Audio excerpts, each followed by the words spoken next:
Hello, everyone, and welcome back to another episode of Content Alchemy. Hello, Matt. Welcome. Hi, Shelby. We are back at it again, and this time we're doing something a little bit different. We're switching it up because we are about halfway through our season. We're also coming back from, the holidays and getting some time to reflect. So we want to do kind of a recap episode on some of the things that we've learned or things that we've taken the opportunity to, really reflect on, taking the time to think about all the things that we've learned throughout this, because that was really one of the main reasons that we started the podcast was, we were running a podcast called The Command Z Show, which you can still listen to. It is available. Go back and find those episodes, especially if you're a creative out there. And we really wanted to do something that was different where we were learning a lot more about, just kind of straight content marketing. And so I think taking that opportunity right now to think about all the things that we've learned, discuss that, maybe ways that we've implemented it so far into our own process, just kind of really diving into things. And of course, we'll go back to, and I'm going to let you know what the episode numbers are so you can go back and find those as well if you want to hear more. But let's kind of dive into this. Matt, how have you felt about the halfway through the season? How are you feeling so far in this podcast? I've really enjoyed these a little bit more than some of the Command Z Show stuff, because like you said, we kind of are in a position now where we don't necessarily know a lot of this stuff. Like, we know how to make great content, right? We know how to do animation. We know how to make videos. But there's so much more to it than that. So, like you said, the goal for this podcast is really to be able to try to understand some more of that stuff. So, how could we provide more value to the people that we work with? Because if we understand a lot more of the things that are happening on their side of things, then we can better plan for those things and just better consider different things than we've ever done before. Mm-hmm. And I think that 11 episodes in, I feel like we've done that. There's been so many conversations that we've had that surprised me, where I was like, I didn't know. I didn't know that people thought about things like this. Yeah. It's real easy for us when we go through art school and we are artists, we make the things. I guess the first thing here is it's hard to understand exactly what our value actually is to companies and brands initially. Because all we're trying to do is just do something that we love. And I don't know, I very much remember that time of going to school where I'm like, wait a minute. So people are going to pay me money to just do this stuff that I like. And it was really hard to see what that value is until a little bit later in my career, where I'm like, oh, because of this, X and Y happened. And it's because of these conversations we're having about telling good stories and making high quality visuals with stuff that we do. So it's kind of this big gap in a lot of creative knowledge of we know how to do the thing, but how do we actually make value with that thing? Yeah. But it's just hearing a lot of people that we've talked to kind of firsthand tell some of the stories that they have and how they go about doing their jobs, I think has been really, really eye-opening. And it's hard to think of any just one example, but it's just overall it's just this idea of hey, you have to think about things from a completely different angle. Mm-hmm. Where, yes, we believe story mixed with great visuals is the key to great content. Well, mixed with good strategy as well. But talking to people and learning that there's actually a lot more consideration that needs to be made, I think has been really fascinating for me. How about you? Yeah, I've really enjoyed it because I've learned a lot. And I didn't go to, art school to become an artist. I was history and I went to film school, but I went to film school more as a writer and as a film theorist. So being able to kind of be more in the applied space has been really different for me. So kind of coming into this, I felt like I might be a little bit more comfortable because I felt like, okay, this is kind of a little bit more research based. Like we're taking in a lot of information, we're really learning, we're asking a lot of questions, we're being curious. And being able to take that then and apply it has been fascinating. Just having it kind of come up naturally in other conversations that we're having with our clients, with our artists, has really been it's very rewarding and surprising too. And I think that it's important that especially artists or people that work in studios, people that are doing, the making, I think it's important for them to ask these questions and to really dive into things because what we do matters. And I think that it matters more than we give ourselves credit because, you hear the thing all the time of, oh, well, we're not curing cancer, but you might have a really, really big impact on something that's being created for the healthcare field. You are bringing joy and delight to people. You're informing people about things. And if you don't understand the entire breadth of what it is that you're doing, the impact that you're having, I think you can kind of minimize your accomplishments and the impact. So I think it's important to ask the questions because you're going to learn that what you're doing is actually a lot more important than you think it is. Yeah, I think you said that really well. It is trying to open up just a whole other side of this world for people. I always tell that story of like, for me, it wasn't until I learned that a series of videos that I worked on led to over $1 million worth of investment into certain funds for a financial company where I was like, hold up. Like, Yeah, this is not something that we ever talked about in art school. Like, we never talked about the value of the things. We just talked about how to use things technically and just how to be good at the thing, right? Mm-hmm. So it's, yeah, like this podcast has been like what I hope. Well, for artists, I hope that this is a place where they're able to make some new connections that they've never really thought about before. Yeah. And for content marketers, I hope that this is a place where they can learn from each other a little bit more. Mm-hmm. It was Mariah who was talking about how she uses ChatGPT to test ideas basically against each other.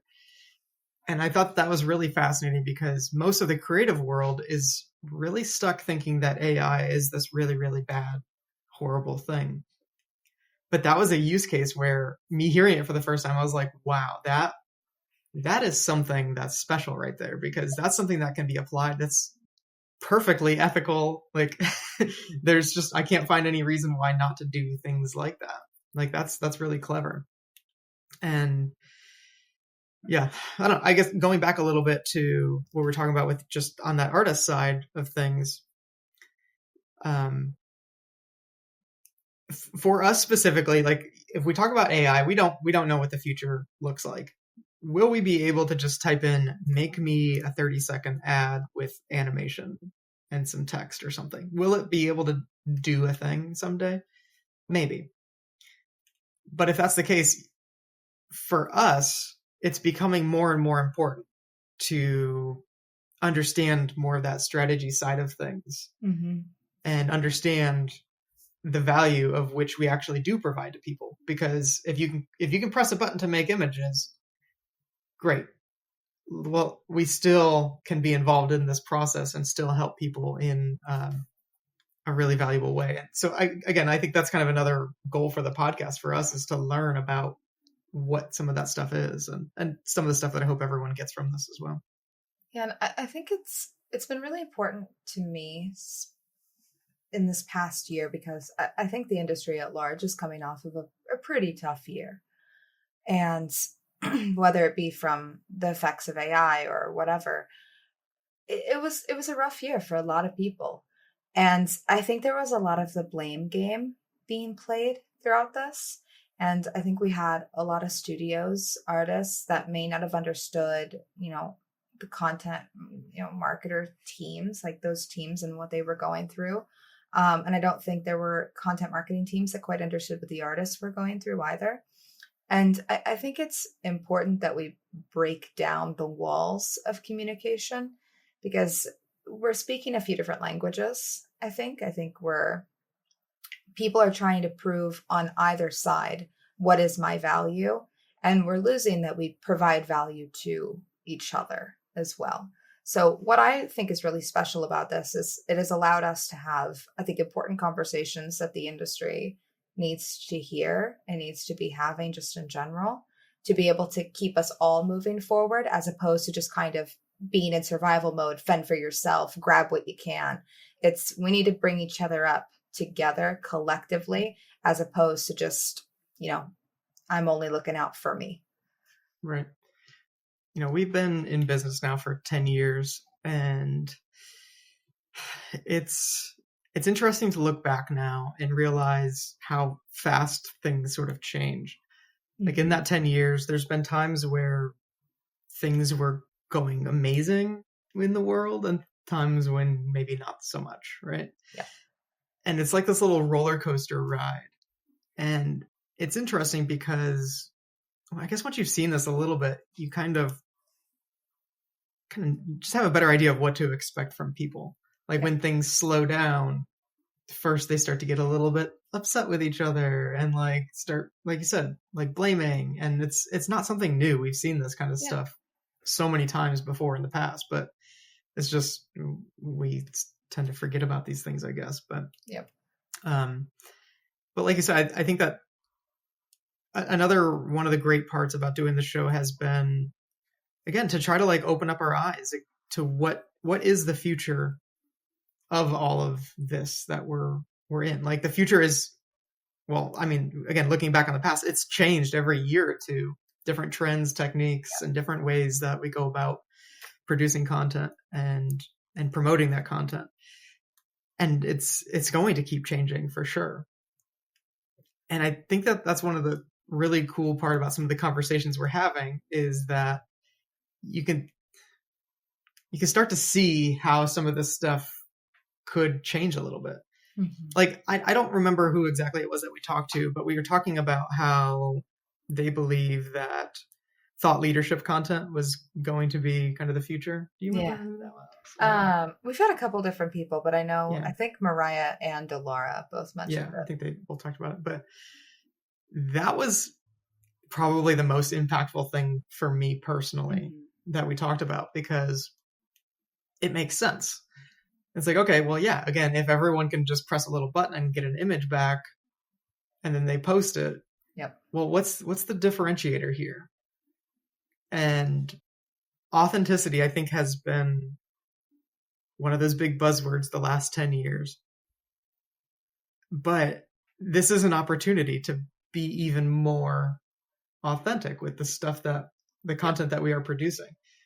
So for me, the moment that I heard that, I'm like, yes, of course it is. Of course, thought leadership content is going to be a very big thing in the future. And it kind of forced me to start thinking about it on my own of all right, well, how am I going to drill down deeper into that and create? His thought leadership is just this weird thing where I don't think it necessarily needs to be okay, now I'm going to teach you how to do this thing in 3 easy steps. It's not like that. For me, it's about storytelling a little bit more.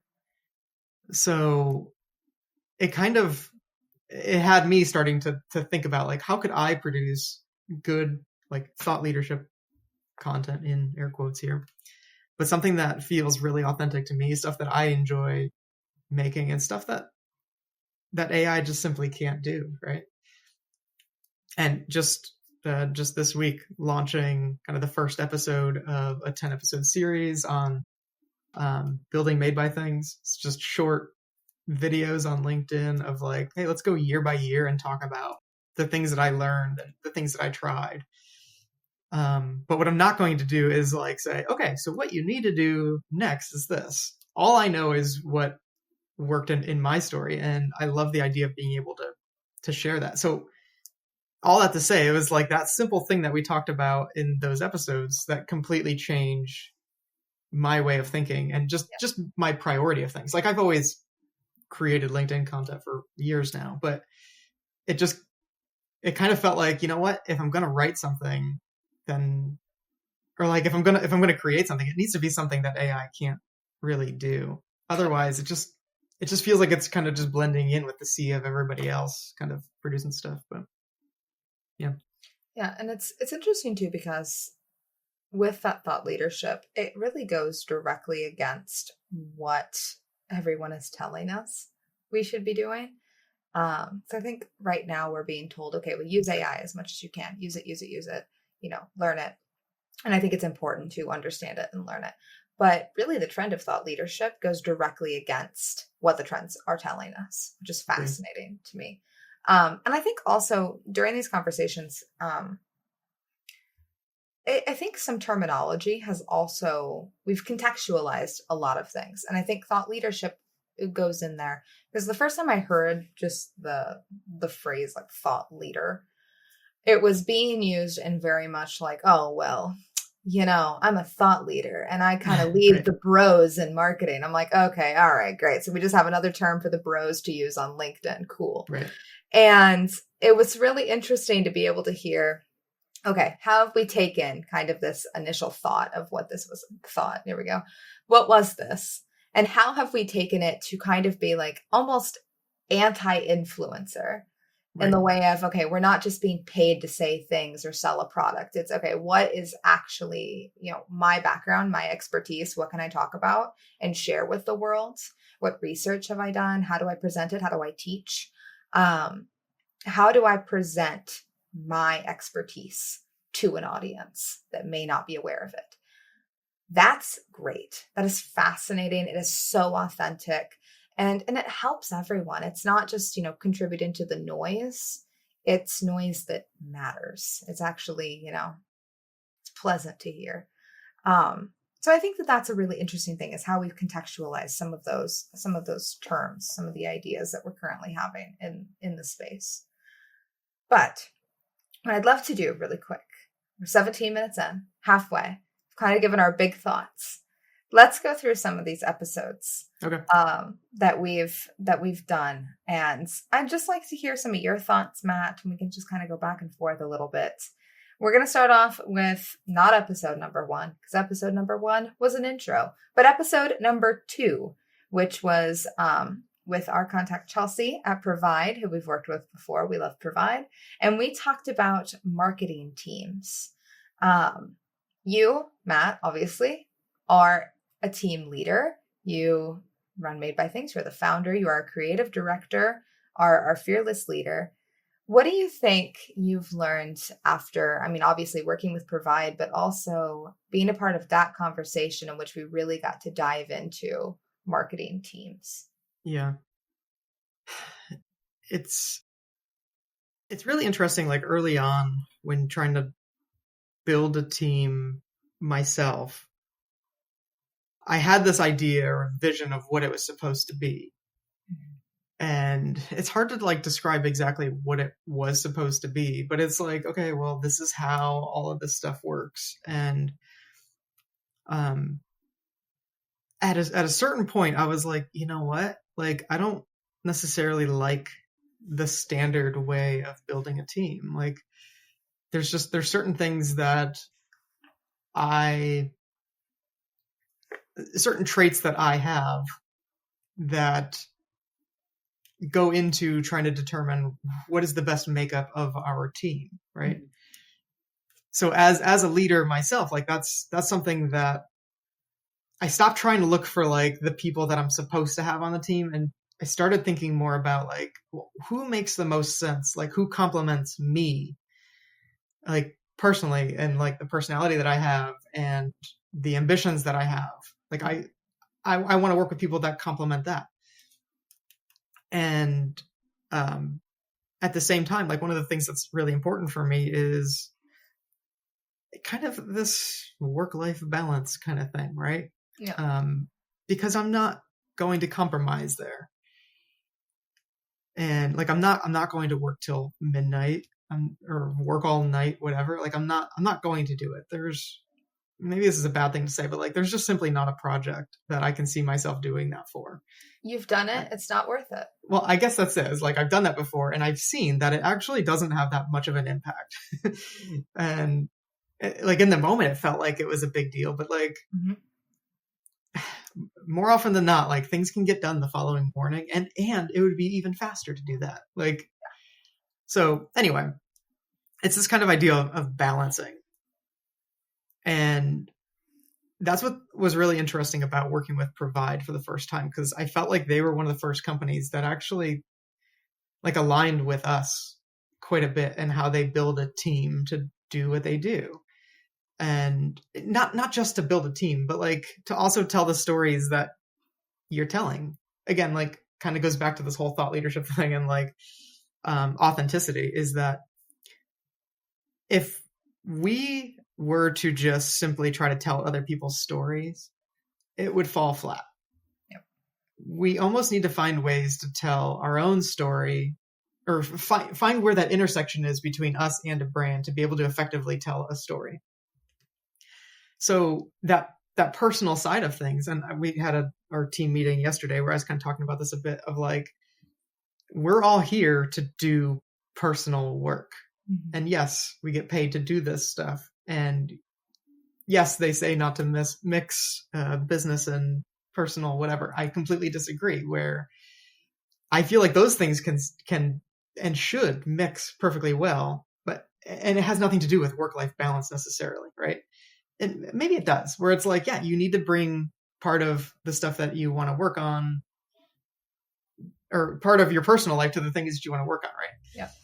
Anyway, all that to say, like, I love that conversation with Chelsea, because it just kind of reminded me of some of those early days of working together with them, where it was like, that is how we aligned as people, right? They yes, they trusted the work that we do would be high quality, but the reason for that partnership and why it works so well is because we see eye to eye on that sort of work-life balance and how it should be done, and what kind of stories we wanted to tell. It just made sense.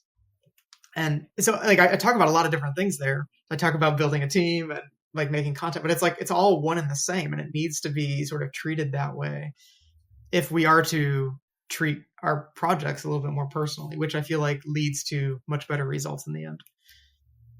Yeah. I mean, I think we talk a lot about work-life balance with those teams, but I mean, I'm really bad about the balance, because for me, it's not just 40 hours a week, because nobody's working only 40 hours a week, because you're thinking about it. You leave and it's still in your head. You drive to work if you're not working from home. I have the luxury of rolling out of bed, but you're still there. You're in that headspace. But if you're going to be in that headspace all the time, right? Your work really is a very big part of your life. But that's the key. It is a part of your life. So your life should be a part of your work.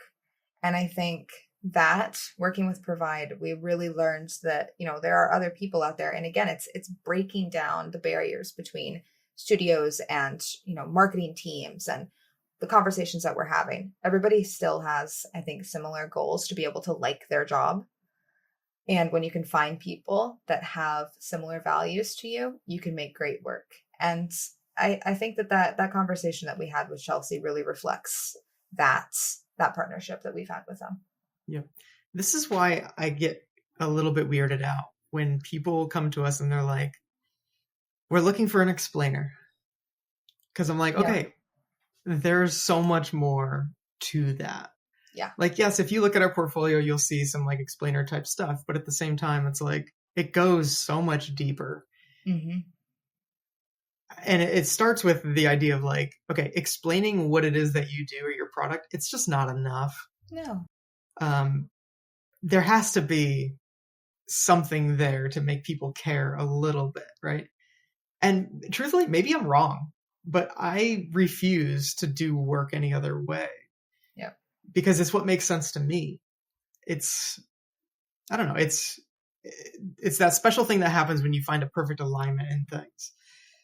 And again, just the work that we all do just ends up being better and far more effective. I can't explain it. I don't know why. It's almost like magic in a way, or alchemy, if I may. Where it's like, there's these specific ingredients that for whatever reason, I don't understand them. When you put them together, it just works. And so again, whenever people come to us and they're like, we want an explainer, I'm like, okay, great. But like, let's figure out where the magic is here, because if we were to just make this quick animated thing, it might work, but I don't know. Like, I have much more faith in like really going through a process and like working through some of this stuff, But yeah, anyway.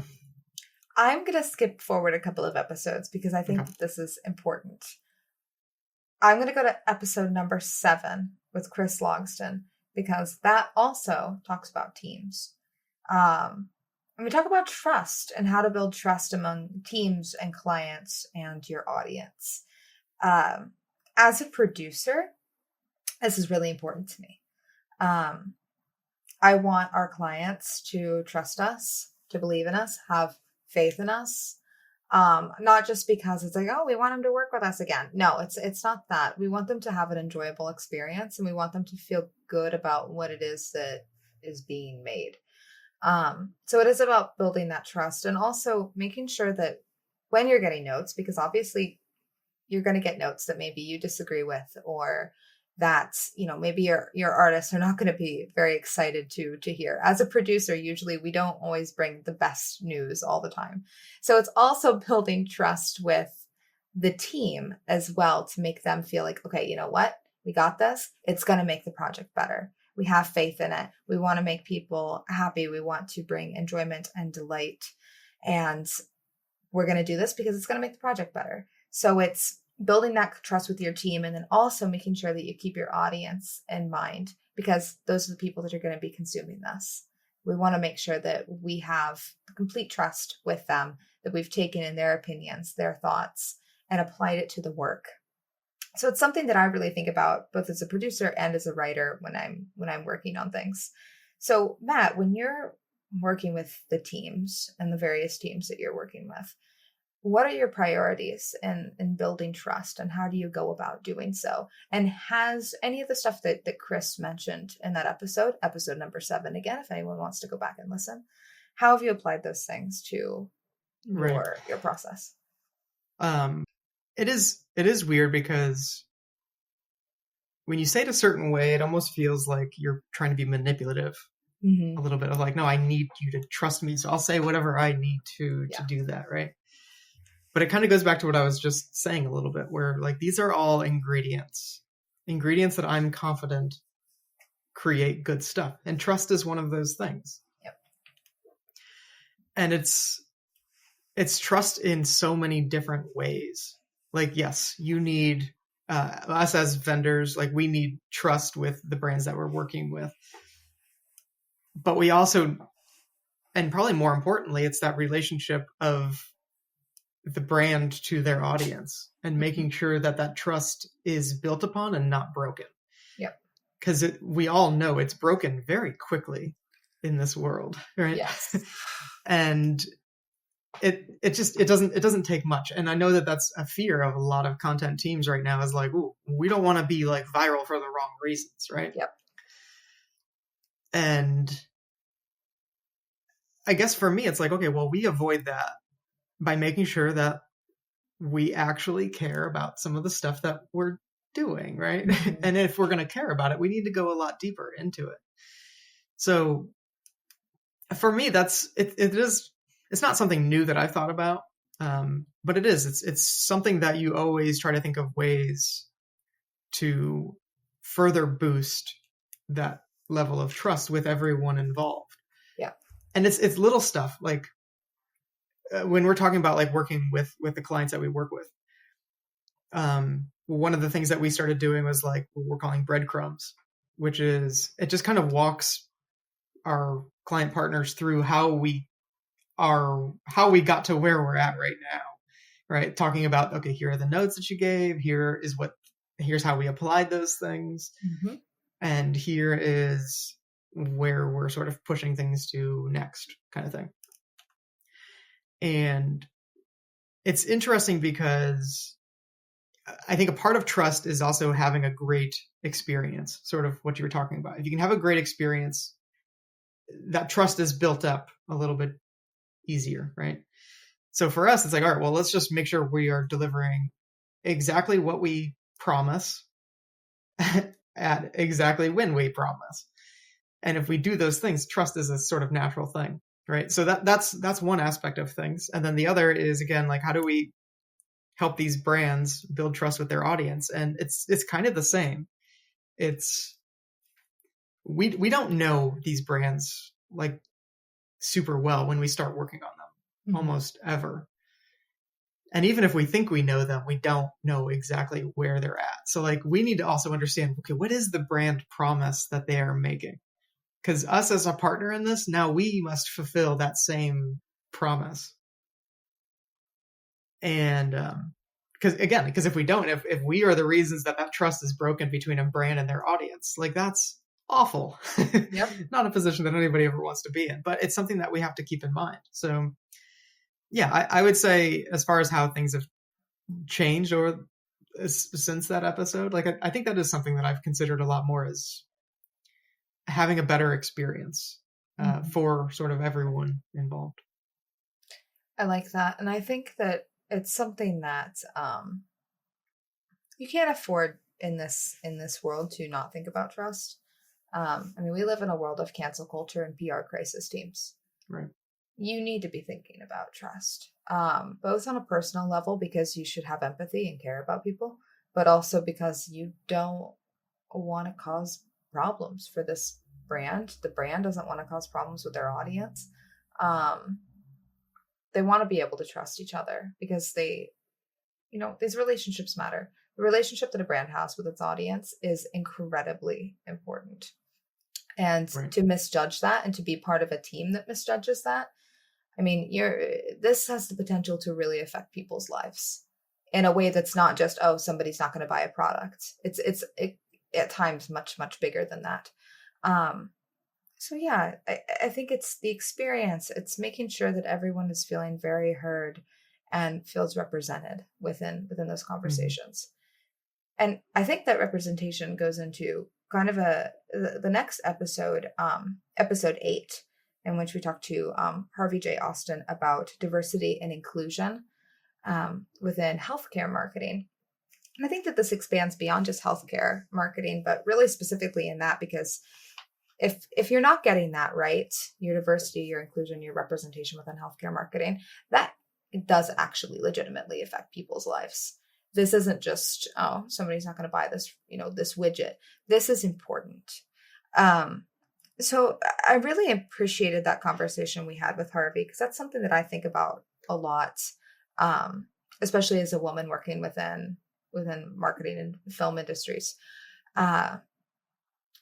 You need to be including other voices in the room to ensure that there is that trust with your audience, to ensure that ideas are shared that matter. If you're just relying on one voice, you're not going to reach a larger audience. There's a potential you won't even reach the audience you're trying to reach. Right. It's important to be including other people within those conversations and really, really valuing their opinions. And that includes, both, race, gender, ethnicity, sexual orientation. Also, in another world, just your job. What careers are you including? I mean, if you're talking to people about gardening, do you have anyone on your team that knows about gardening? Maybe their voice would actually be really important within this.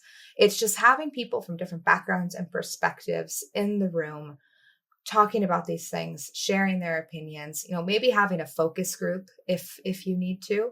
But I mean, it's something that people do in film all the time. It's okay, well, you're going to make a rom-com. You better get some girls in your focus group that love rom-coms and have big opinions on rom-coms, and also people that vehemently hate them. So that way you can see, maybe we can sway them. Maybe we can make these people like this a little bit more. It's important to have multiple opinions in your focus group on your team to ensure that you're creating something that really reaches the audiences that you're trying to reach and that you're representing them fairly. Right. I think on the flip side a little bit, I think that's kind of gotten us to a really interesting point in this content world, is that there's just a lot of things people need to be thinking about right now. A lot more than what they've ever had to think about before. Like it used to be just, one guy would just be like, all right, we want to sell more dish soap. So let's just, show this like this and then we sell it, right? Like, and now it's just not that anymore. And yes, there are a lot of things that you have to think about. I don't think that it's as difficult to just not be tone deaf though. Like I feel like if you're just paying attention, you can avoid a lot of things. Because I mean, that being said, I don't know. I guess it's the thing where like certain brands might mean well and some of their initiatives and some of the content that they have, and then people are like, ooh, that's super cringy because they clearly only looked at this from one perspective as a whole, right? And I think that was the really interesting part about talking to Harvey about stuff, where it's like, with the whole like George Floyd stuff, everyone had an opinion. Yeah. And everyone mostly had the same opinion, right? So it wasn't like it was a softball, right? It was an easy entrance to the conversation. And I don't know, and it's just interesting, and I personally would be really interested to see what it looks like to not take the easy softball approach to something like that. Like, and still taking a stance for stuff you believe in. Overall, like you're never going to make everyone happy, right? And that's the tough part, is you can like overthink any content that you're creating. If you have 50, 100 boxes that you're trying to check with something, you then end up with something that does check all the boxes, but you could still end up with something that's just not interesting at all. Yep. And actually still ends up being noise, right? So I think going back to that conversation with Harvey, the interesting thing is like, okay, well, you have to figure out what that balance is. And there's no right answer. But what we do know for sure is that there has to be this sort of balance in and how you treat sensitive subjects, especially. But yeah, totally agree with that. And I think that, again, kind of, you mentioned it, you touched on it, on the changing environment within content marketing. It's not enough to just be funny anymore. There's more to it. And I think that kind of goes into our conversations we had with Mariah Bliss and Delara Casey of traditional and content marketing, and the differences between those, and also what a career in marketing looks like now. I mean, we can kind of go back through, but you can check out Mariah's episode, Traditional versus Content Marketing. That's episode 9. And if you're interested in learning more about careers in marketing with Delara, that's episode 10.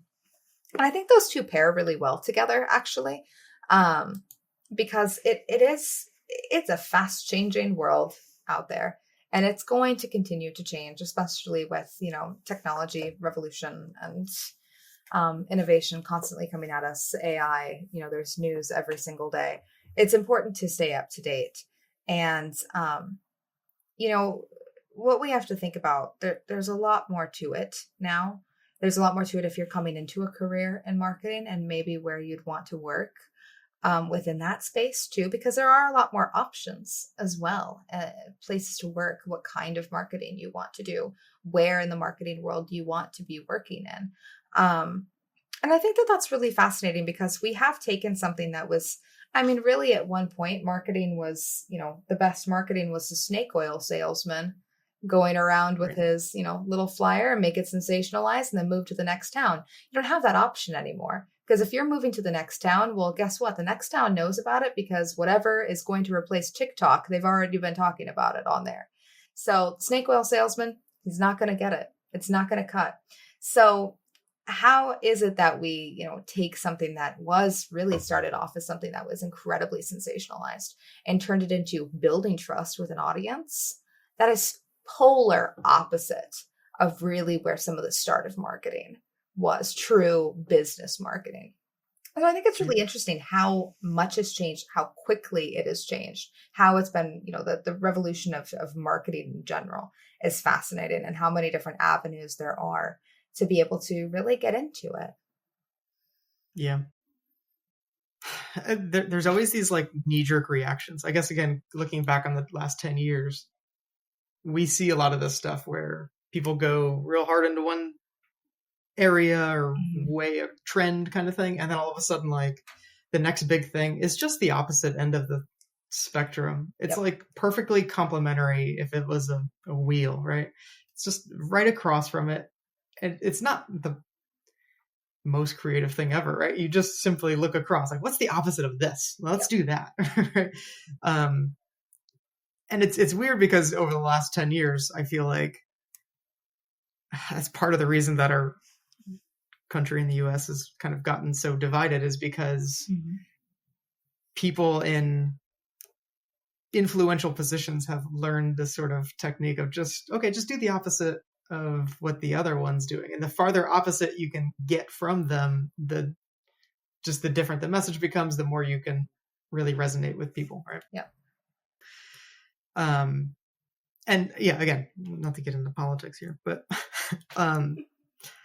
it's that way with a lot of like content stuff, is that we kind of go back and forth on like, okay, be super like authentic in creating stuff that is really candid and a little bit emotional. And then all of a sudden people are like, no, let's go all the way to the other side. Like, you have to make short 6-second content that makes sure you're selling something in it. Like, it's just like this constant battle. And it was interesting talking to Delara about this, especially because very, very smart, and the experience that she has was just really fascinating. One of which you just don't expect to like learn so much in like some of these conversations. And I don't know, like just hearing about like kind of some of her thoughts, and hearing about her journey on like in her career, and just learning about what she thinks that younger people need to start paying attention to in the future. And if they're going to be in this industry, here are the things, like, I don't know, like that stuff is super important. But overall, the biggest trend in content marketing is that things are going to absolutely change on a year by year basis. Yep. And to me, it's like kind of fun. Because like, while certain things change, there are certain things that I believe will always stand the test of time.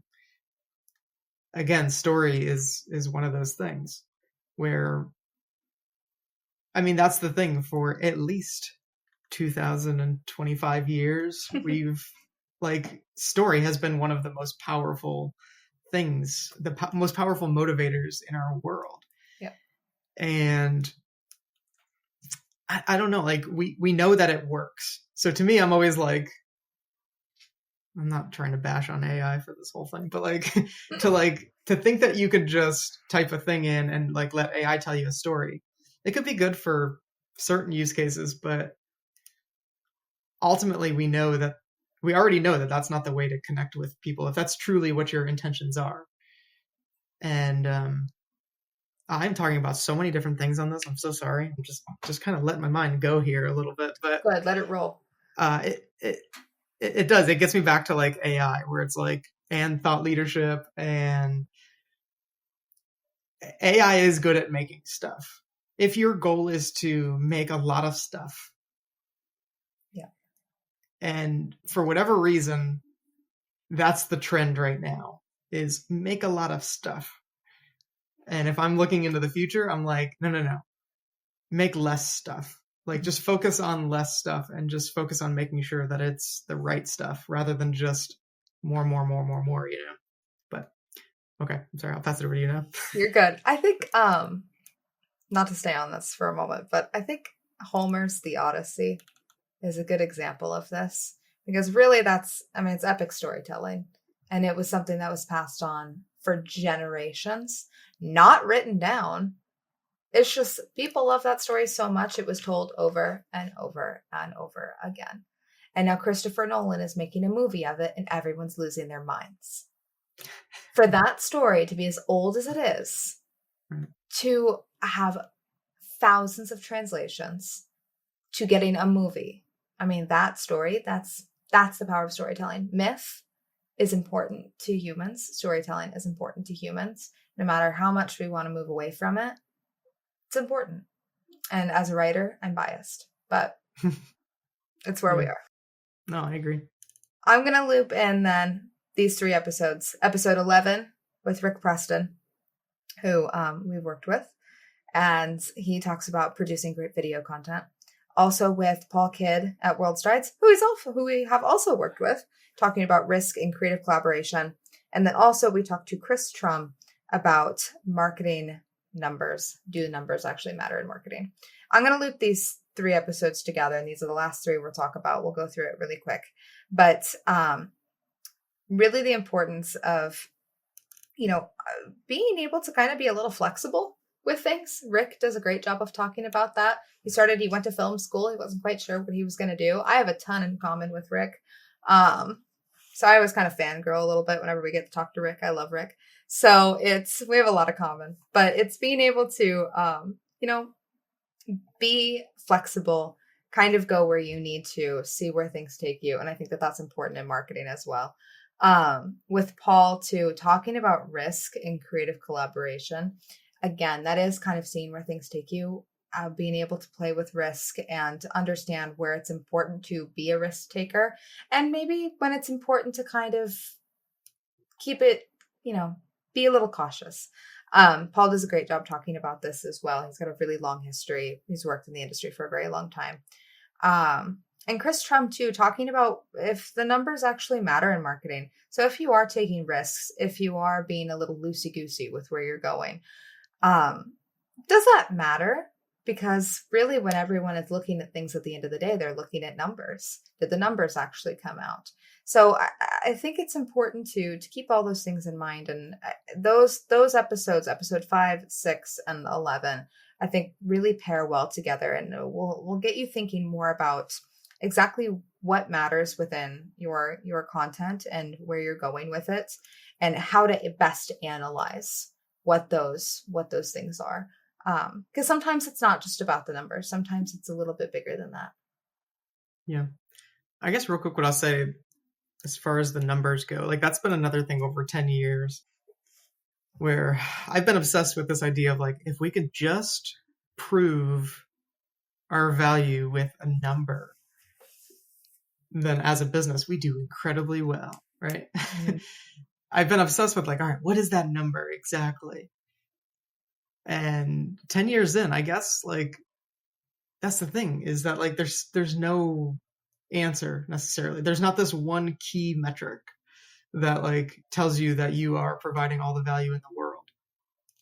And in those 3 conversations that we have, I think it's interesting that you put all 3 of those together because with Chris, just being able to talk about those numbers a little bit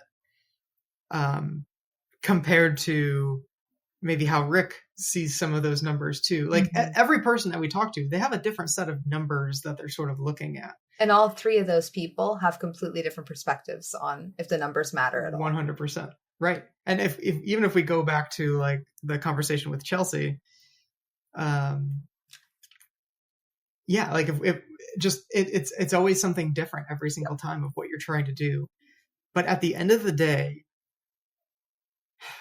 and maybe this is a prediction for the future, is that we actually have far less control over the numbers than we think we do. Yeah. And I think that there are ways to make the numbers work for whatever you want, right? Mm-hmm. I can't remember what the word is for that or the phrase, but it's just the idea that you can just keep looking for the data that tells you exactly what you want it to tell you, and then you tell everyone else that thing. Confirmation bias. Yep. There it is. And again, I'm not saying the numbers are meaningless. I think that they do tell a story. But again, it tells a story. And if you neglect the story and just focus on the numbers, then you end up with noise, right? But anyway, so it's interesting that like you kind of lump the three of them together, because I feel like there's a story there alone of like what numbers to pay attention to. I remember Paul talking about test and learn, of just like, you know what, we don't know exactly what these things are going to do. We can't make any guarantees, but what we can do is try stuff and see what happens. And that's truly like, that's probably what I believe in most, is that you have to start somewhere when it comes to content and what you're producing. And you have to just keep an open mind about what you're about to learn. Not like, oh yeah, we just put this out there and it has a million impressions. Like, great. Well, depending on what you're trying to do, impressions might be the thing, but it's to another person, that's not what they're looking for at all. And I don't know, the thing that I believe in most is like, start somewhere and just work on getting better. It's the, I talked about this during the Command Z show, but it's like the Mario Kart Ghost Race, where you race against yourself. And every time you complete a lap, it's your fast lap. So you're like constantly pushing yourself to get better. And I believe that's how brands should be looking at things. And my hope is that that's a really big trend in the future. Made by Things is going on tour. In their new event series, Content Adventure, Made by Things will be bringing their expertise in content creation to a city near you.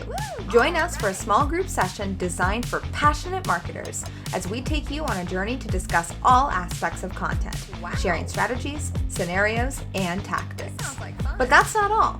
You'll also get to meet new connections through our collaborative quests and activities. Learn more about Content Adventure and get a full listing of all our tour dates at things.madebythings.com. Let's rock! Awesome. All right. We've been talking for 51 minutes. So I'm gonna bring us in, because this is one of our longer episodes. But if you'd like, go back, listen to those episodes. I'll go ahead in the description of this. I'll put together kind of the ones that we think pair nicely together, if you wanted to do a little bit of a binge and listen to a couple of episodes at a time, and do like kind of a little series, I guess. I don't know. We're storytelling right now. This is storytelling. We should give a wine that goes best. We should. We should. Wine, cheese recommendations. If you've got that's a really funny idea. That's our Valentine's Day idea right there. There it is. What's your little romantic pairing for this? Okay. All right. I appreciate you all listening and sticking with us, especially if you've made it to the end here. But yeah, this is a little recap halfway through season 1, and we'll be looking forward to getting in here for the next half, and maybe we'll do a little recap at the end of season 1 as well. But for now, until then, thank you, Matt, for joining us. I don't know why I said us. It's only us two, so whatever. Thanks for joining all of us. All of us here in this. All the people in my head. It's fine. No, I do want to say thank you to everybody that has continued listening and just tried out this new format show. Again, talking about the data again. We don't have any data on why to do these kinds of things. We do it because we enjoy doing this stuff, and it's the kind of content that we want to see more in this world, so we're going to produce it. So, for sure. Yeah, thanks. Awesome. Thank you, everyone. And as always, stay magical. Content Alchemy is presented by Made by Things. To learn more about us, check out madebythings.com. And if you have a topic you'd like us to discuss, send us a message at alchemy@madebythings.com.